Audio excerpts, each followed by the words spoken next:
உன் கொழுந்தனார் செல்வம் இருக்காரே, அவர் என்ன சரியான இதுவா இருக்காரு? என்ன சொல்ற விஜயா? செல்வம் தங்கமான ஆளாச்சே. அடேங்கப்பா, அந்த ஆளை நீதான் மெச்சுக்கணும். நடு ரோட்ல வழி மறிச்சு என்னங்க நன்னங்க ஈஹின்னு வாங்கிட்டே என்கிட்ட பேசுறாரு. ஏன் தான் இப்படி இருக்காங்களோ? விஜய், கொஞ்சம் நிதானமா பேசு. எல்லாரும் மாதிரி செல்வத்தை நினைச்சுக்கிட்டு வாய்க்கு வந்தபடிலாம் பேசாத. செல்வம் ரொம்ப யோகியமானவர்டி. நீ சர்டிபிகேட் கொடு. அந்த ஆள் பல்ல இச்சது எனக்கு தான் தெரியும். விஜய், நீ பேசுறது கொஞ்சம் கூட நல்லா இல்ல. நீ இப்படி பேசினா அப்புறம் எனக்கு கோவம் வந்துரும். அடேங்கப்பா, கொழுந்தன சொன்னதும் கோவம் வருதோ? புகுந்த வீட்ல உன்னை இந்த மாதிரி வச்சிருக்கும் போதே நீ அவங்கள விட்டு தர மாட்டேங்கிற. கொஞ்சம் நல்லா வச்சிருந்தாங்க, அவ்வளவுதான், உன்னை பிடிக்கவே முடியாது.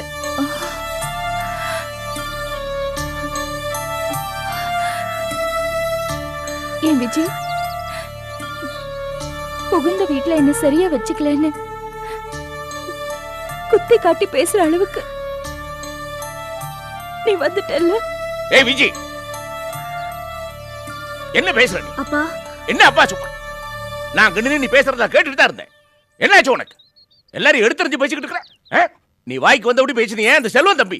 அவர் இல்லன்னா உன் போஸ் மாவை தன்ன கம்பி நின்றுப்பா. தெரியுமா உனக்கு? அவர் என்ன தெருவில் விசில் அடிச்சு தெரியுற பொறுக்கி நினைச்சா நீ? என்ன என்னாச்சு? அவளே கேளு. செல்வத்தை பத்தி வாயில வந்தபடி பேசிட்டு இருக்கிறான். என்ன விஜய் இது? நீ பேசுனது ரொம்ப தப்புடி. அவர் ரொம்ப டீசென்ட்டான ஆளுடி. அவர்தான் மாமாவை ஸ்டேஷன்ல இருந்து கூட்டிட்டு வந்தவரு. எல்லாரும் என்னைய குறை சொல்லிட்டு இருங்க. நான் அந்த வீட்ல எல்லாருக்கும் இலக்காரமா போச்சு. விஜய், விஜய் நில்லு. ஏய், அவளை விட்டு தள்ளு. சின்ன கழு புரியாம பேசிட்டு இருக்கிறான். நீ இதெல்லாம் மனசுல வச்சுக்கிறாத. ஓ, நிம்மதியா ரெஸ்ட் எடுத்து மறந்துட்டு நான் தோச்சு போட்டுக்கிறேன். இல்லப்பா, மனசுக்கு ரொம்ப கஷ்டமா இருக்கு. இத்தனை நாள் நான் இந்த வீட்ல தானே இருந்தேன். இப்ப பாத்தீங்களா, விஜயா என்ன குத்தி காமிக்கிற மாதிரி பேசிட்டு போறா. புருஷன் வீட்டுல சண்டை போட்டுட்டு வந்தா பிறந்த வீட்லயும் மரியாதை குறைஞ்சுதான்ப்பா போயிடுது. அதை நினைக்கும் போதுதான் எனக்கு ரொம்ப கஷ்டமா இருக்கு.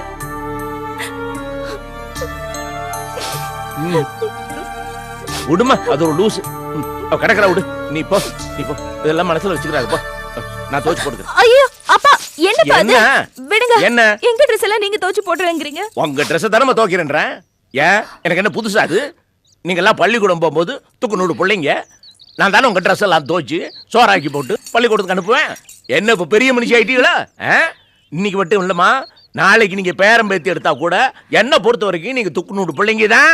நான் தான் உங்க ட்ரெஸ் தப்பேன். போ போ போ. சொன்னத கேளு. இந்த பக்கம் வா, இந்த பக்கம் வா, வா இந்த பக்கம் வா. நான் துவைக்கிறேன், நீ வேணா அலசி போடு. போ போ. யாரு இது அரைங்குரியமா சோப்பு போட்டு வச்சிருக்கிறது? இதுக்காக தான் பழக்கம் இல்லாதவங்கள சோப்பு போடக்கூடாதுங்கிறது. அலசி.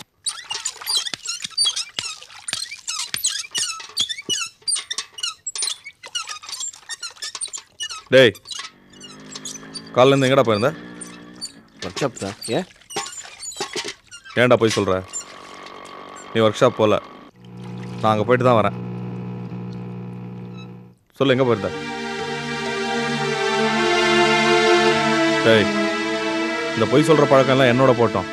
நீ எப்பவும் போலே இரு. சொல்லு, எங்கே போயிருந்த? உங்களை மாதிரி பண்ணுறதப்பெல்லாம் பண்ணிட்டு எந்த வித உறுத்தலும் இல்லாமல் என்னால் இருக்க முடியலண்ணே. அதான் 2 வாரத்தை ஆறுதலாக பேசிட்டு வரலாமேன்னு அண்ணி வீட்டுக்கு தான் போயிருந்தேன். நினச்சேன் நீ அங்கே தான் போயிருப்பேன்னு. என்னாச்சு? என் மேலேயும் அம்மா மேலேயும் கம்ப்ளைண்ட்டாக சொல்லியிருப்பாங்களே? இல்லைண்ணே, அண்ணி அப்படிப்பட்டவங்க இல்லை. சொல்ல போனால் அங்கே போனதுக்கப்புறம் தான் அவங்க மேலே எந்த தப்புமே இல்லைன்னு எனக்கே புரிஞ்சுது. என்னடா சொல்கிற? போஸ் அவங்ககிட்டயோ நகையை வாங்கி ஏமாந்து போயிட்டாரு. அதுதான் பிரச்சனையே. இங்கே நடந்த ரகலையெல்லாம் கேள்விப்பட்ட உடனே போஸ் போய் அந்த ஆளை அடின்னு அடிச்சு அதுக்காக போஸை போலீஸில் பிடிச்சி கொண்டு போய் ஸ்டேஷனில் உட்கார வச்சு ஏக ரகலை ஆகிப்போச்சுண்ணே. நான் போகும்போது அந்த வீட்டில் அத்தனை பேர் சோகமாக உட்காந்துருந்தாங்க. நான் தான் போய் போஸை ஸ்டேஷன்லேருந்து வீட்டில் கொண்டு போய் விட்டு வந்தேன். எவனோ ஒருத்தன் ஏமாத்துனதுக்கு இவங்க தலை கிடந்து உருளுது. சொல்லப்போனால் போஸே இந்த விஷயத்தில் பாவம் தான். அண்ணி அதுக்கு மேலே பாவம்.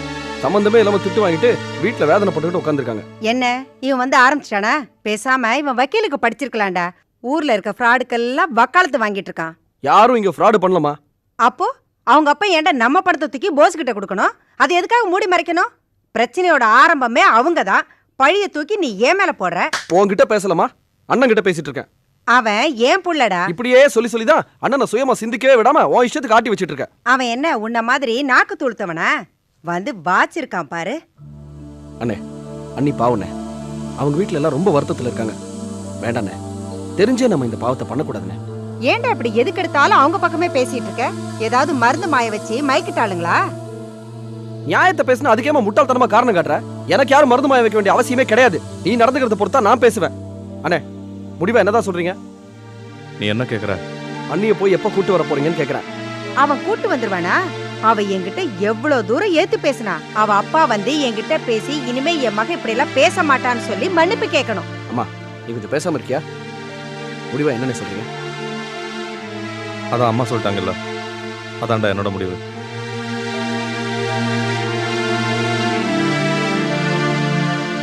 ரெண்டு பேரும் திமிரு பிடிச்சி புத்தி எல்லாம் பேசிக்கிட்டு இருக்கீங்க. இப்படி இருந்தா வீடு எப்படி உருப்படும்?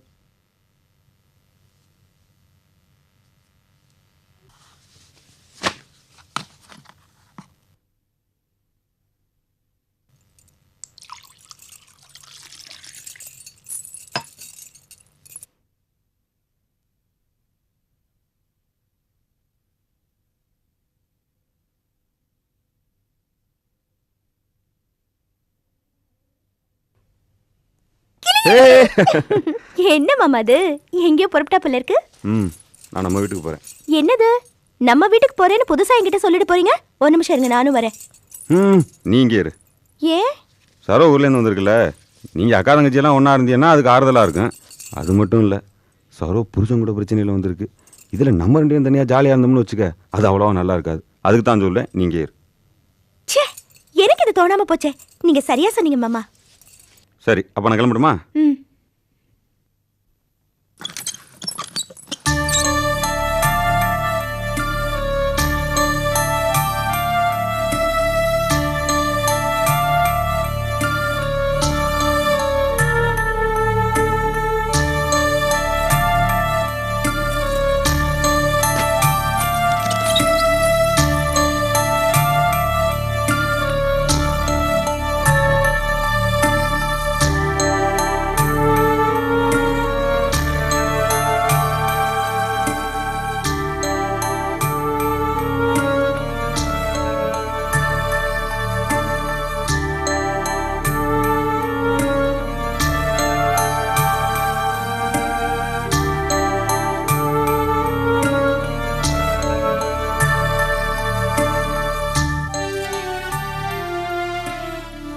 அப்பா.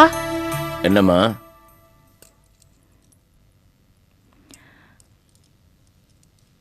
அப்பா, என்னை கூட்டிட்டு போய் மெட்ராஸ்ல விட்டுட்டு வந்துருங்க.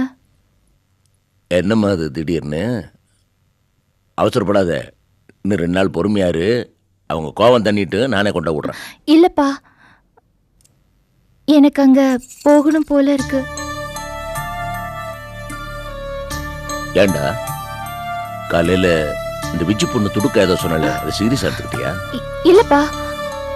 என்ன வேற யாரும் உன் மனசை புண்படுத்தி பேசினாங்களா? இல்லப்பா. இப்ப நீ ஏன் திடீர்னு போகணும்னு சொல்ற? புரியலையே. நானே உன்னை கொண்டு போய் விடுறேன்னு சொன்னேன். வேணாப்பா 2 3 நாள் இருந்துட்டு போறேன்னு சொன்னேன். சரிங்க, இப்ப என்னாச்சு திடீர்னு? அதெல்லாம் வேணாம், மாப்பிள்ளையே மனசு மாறி வருவாரு, பொறுமையா இருக்கு. அப்பா, அப்படிலாம் எதிர்பார்த்துட்டு இருக்க முடியாது. இருக்கிற பிரச்சனைங்க இருந்துகிட்டே தான் இருக்கும். எனக்கு என்னமோ அங்க கிளம்பி போறதுதான் சரின்னு தோணுது.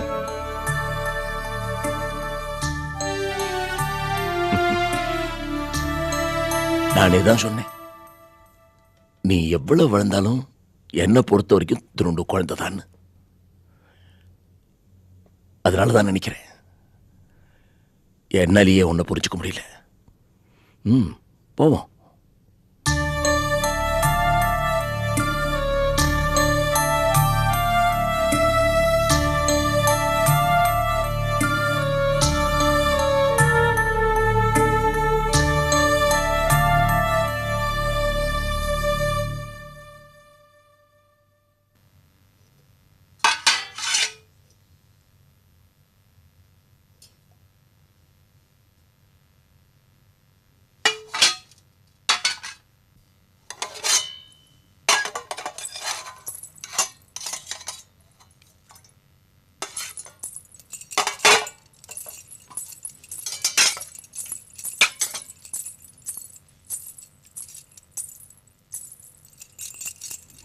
என்ன விஜய் இது?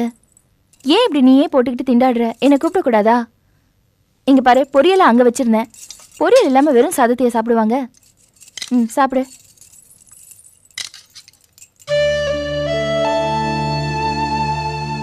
ஏய், என்ன அப்படி பாக்குற?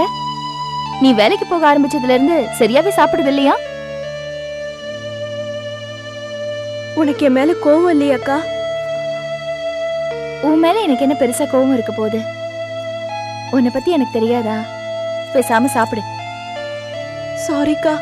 உன்னோட சாரி எல்லாம் எனக்கு வேண்டாம். நான் உன் அக்கா.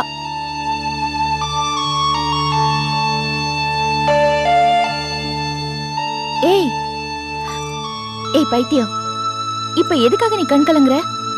என்ன அக்கா, 2 பேரும் பின்னி எடுக்கிறீங்களே, எனக்கு என்னோ ஸ்கூல் ட்ராமா பாக்குற மாதிரி இருக்கு. சீ, கழுத சுமாரு. விஜயக்கா, நீ எதுக்கு இப்ப கண் கலங்குற? பொரியல கொஞ்சம் காரம் ஜாஸ்தி தான், அதுக்காக அழணுமா? ஏய் ஏய் அக்கா வேண்டாம், போதும். ஒரு நாளைக்கு ஒருத்தர்கிட்ட சண்டை போடுறதோட நிறுத்திக்கோ.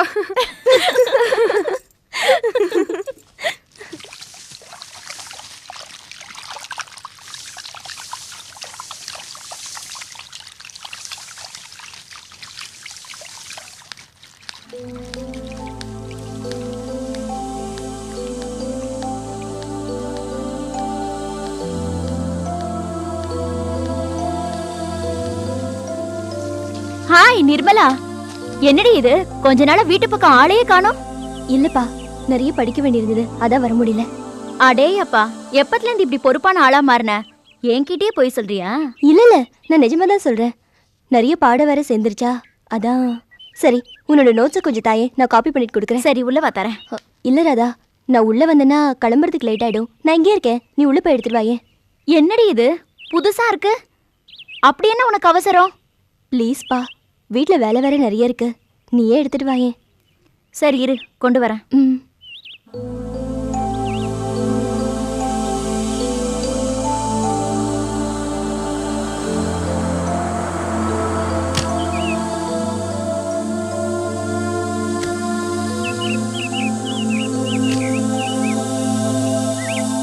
என்ன நிர்மலா, ஏன் வெளியே நிக்கிற? இல்ல, ராதா கிட்ட நோட்ஸ் வாங்குறதுக்காக வெயிட் பண்ணிட்டு இருக்கேன். அதுக்கு ஏன் வெளியே நிக்கணும்? உள்ள வர வேண்டியதானேமா? சரி சரி, உள்ள வா. இல்ல பரவாயில்ல, நான் இங்கேயே வெயிட் பண்றேன். இது என்ன புது பழக்கம்? வரியா இல்ல புடிச்சு உள்ள இழுத்துட்டு போடுமா? ஏய், நீ பேசாம இருடா. இந்த பொண்ணு எதுக்காக உள்ள வர மாட்டேங்கிறான்னு எனக்கு தெரியும்.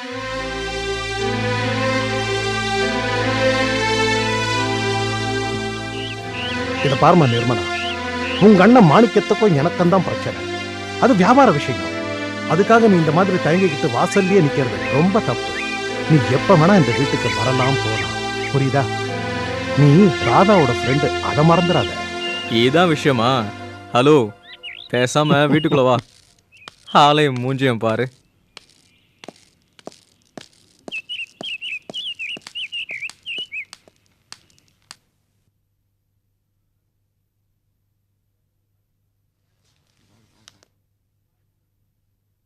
ஏய் இந்தாடி, நீ கேட்ட நோட்ஸ் இதுல இருக்கு. உன்னை எத்தனை தடவை உள்ள கூப்பிட்டேன்? ரமேஷனை கூப்பிட்டேன்னு உள்ள வந்துட்டியா? சரி இரு, காஃபி எடுத்துட்டு வரேன்.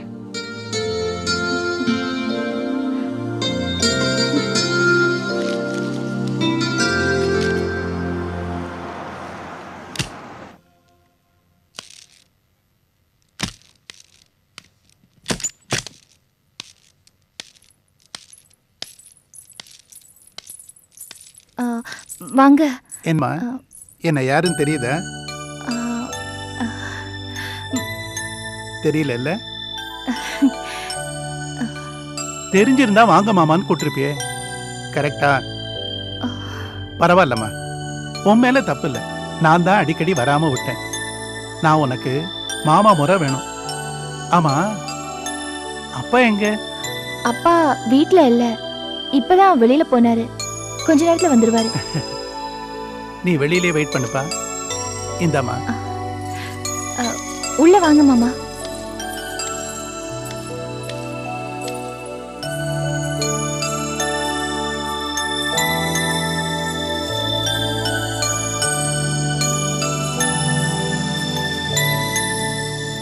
உட்காருங்க. ஏய், இவர் நம்ம மாமா.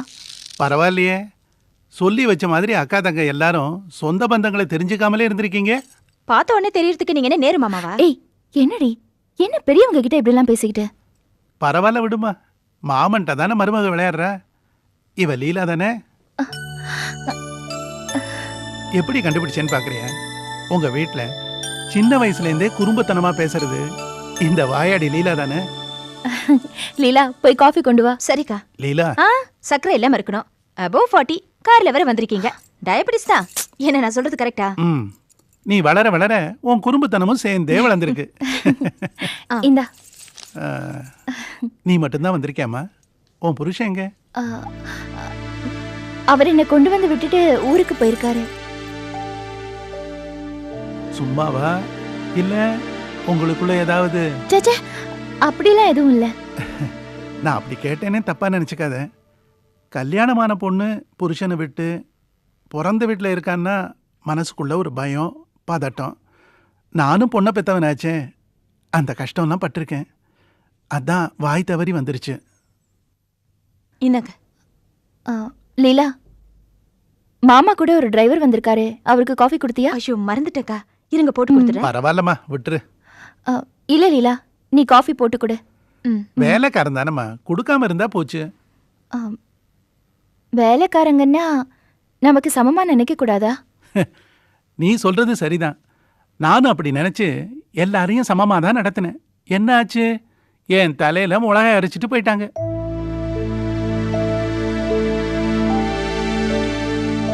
எனக்கு ஒரு லாரி டிரான்ஸ்போர்ட் இருக்கு. மகளுக்கு உடம்பு சரியில்லாம போனதுனால கவனிக்க முடியாம வேலைக்கு இருந்தவங்கள்ட்ட ஒப்படைச்சேன். இப்ப என்ன ஆச்சு? இழுத்து மூடுற அளவுக்கு கொண்டு வந்துட்டாங்க ஃப்ராடு பசங்க. வெறுத்து போச்சுமா. அதான் இனிமே எல்லா வேலையாட்களையும் வைக்க வேண்டிய இடத்துல வைக்கணும்னு முடிவு பண்ணிட்டேன். பேசாம லாரி டிரான்ஸ்போர்ட்டை இழுத்து மூடிட வேண்டியதுதான். ஏன் ட்ரை பண்ணா சரி பண்ண முடியாதா? சரி பண்ணலாம். யாரு பாத்துக்கிறது? எனக்கும் வயசாகி போச்சு இல்ல. பிசினஸ் டென்ஷன் வேற. தேவையா? விட மாட்டீங்களே. வேலைக்காரனுக்கு வேணான்னு சொன்னாலும் விடாம காஃபி கொடுப்பீங்களே. இப்போ உங்க கம்பெனியை எடுத்து நடத்துறதுக்கு ஒரு சரியான ஆள் கிடைச்சா உங்க முடிவை மாத்திக்குவீங்களா?